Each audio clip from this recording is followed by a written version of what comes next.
Chapter 18 is about air pollution, so this is when we start to get into the really fun stuff of how we're messing things up. No, just kidding. We're going to get to be able to talk about how we have messed things up, how we're going to make it better. So we're going to look at solutions too. So I'm going to break this chapter up into 2 videos because there's a lot of information here. So I'll cover the first 3 sections of Chapter 18 right now. The case study, really good overview of different components of air pollution, looks at the global problem of air pollution, focusing on South Asia's massive brown cloud, which you can actually see in satellite photos. But unfortunately, air doesn't stay in one place, so it does affect other places. So first section of Chapter 18, review, hopefully, of basic atmospheric conditions. To remember the layers of the atmosphere, try some milk, then eggs. Troposphere, that's where all the weather happens. Stratosphere, that's where the ozone layer is. So those are the 2 layers we can care about really the most, the 2 we're going to talk about. The Mesosphere, Thermosphere, and then eggs is exosphere, which is kind of like space. Remember that 78% of the troposphere is nitrogen gas, 21% oxygen, so that makes up 99%. And the rest of it is very small amounts of water, argon, carbon dioxide, methane, nitrous oxide, ozone, all the ones with little asterisks there, those are all greenhouse gases. So that's something to keep in mind as we talk about how they're found in very small quantities, but they can have huge effects. Can see it goes into a little bit of normal ozone function, and we'll look into that in Chapter 19, looks at ozone depletion. But do know that ozone molecules in the stratosphere help to absorb a lot of the ultraviolet radiation, so it doesn't reach us. That's a good thing. All right, so 18.2 gets into major types of outdoor air pollution. So we do have natural sources of air pollution, which is important to keep in mind. So dust, that can occur when wildfires happen. That releases a lot of air pollution, volcanic eruptions, and then even plants release volatile organic compounds, or VOCs. Unfortunately, there's a lot of other air pollution. Summarize kind of what's being talked about in this next part of 18.2. Outdoor air pollution is worse in urban areas. Makes sense, there are more people, more cars, buildings, factories, etc. Good thing is, it's improved greatly in developed countries, so we'll look at some of the ways that we've improved that, second video. Problem is, there are over 1 billion people that live in areas where the air is considered unhealthy. And you've hopefully seen some of this covered in the news in the past. In developing countries, indoor air pollution is a major issue. So we'll look at that again, second video for this chapter. 2 terms which you must understand, primary pollutants versus secondary pollutants. So primary pollutants are released directly into the air. So if you picture a car driving, everything that's coming out of the tailpipe, that could be a primary pollutant. What happens is those pollutants can react with one another, and they can also react with components in the atmosphere, water vapor, for example, even sunlight, and those form secondary pollutants. All right, so there are these major air pollutants that you do need to know. You have that chart, which you are filling out as you go through this section of the textbook.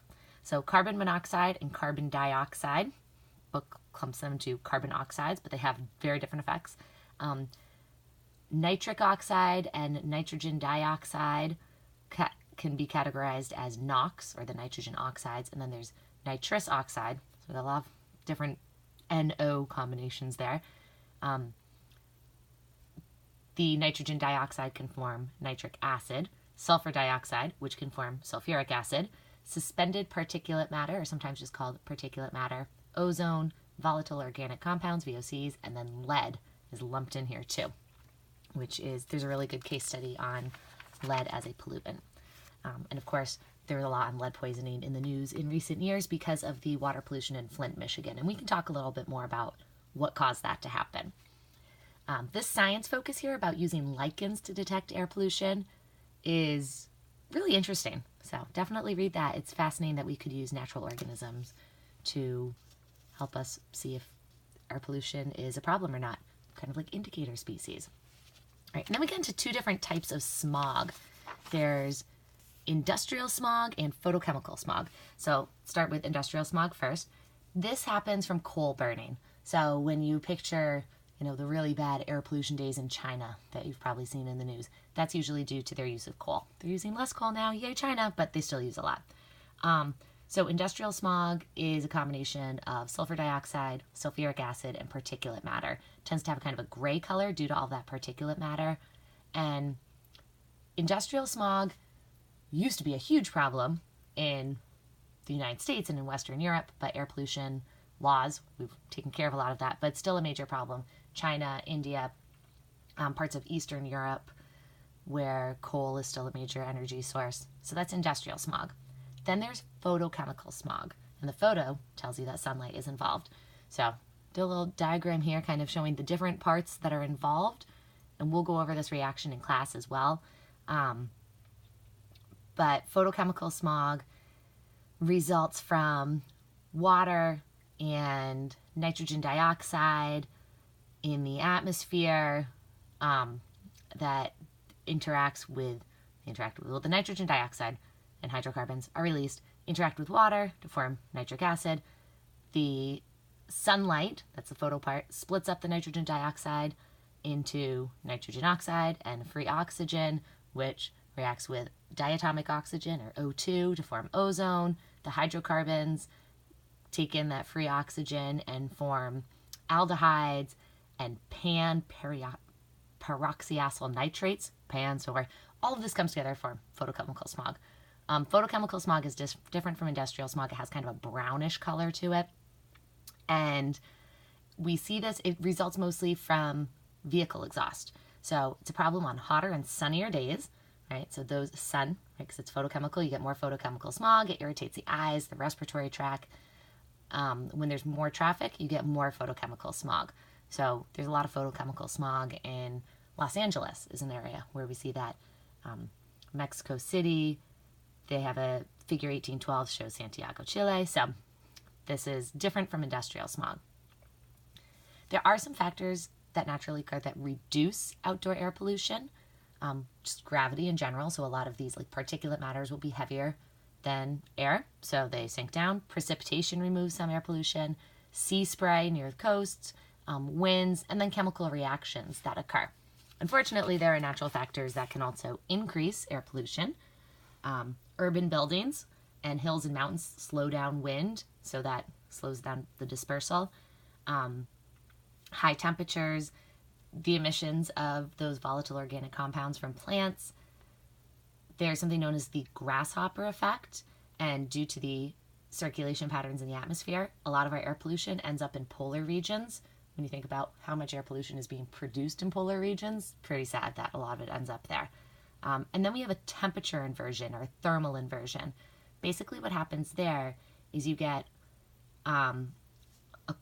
think about warm air rises, cool air sinks, and if you get a warm air layer above cooler air, that will trap it, so the air pollution can't rise. So this happens oftentimes where there are mountains.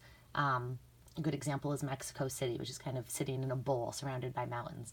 So on cold winter days, for example, the air temperature is cooler. As the sun comes up in the morning, it starts to warm the air above the city, where it's first reaching over those mountains, and that warm air layer traps in that cold air layer. So as all of the, cars are being driven, as people go to work, etc., that air pollution kind of gets trapped in this inversion.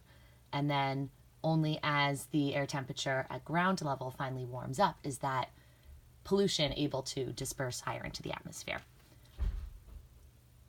18.3 is about acid deposition.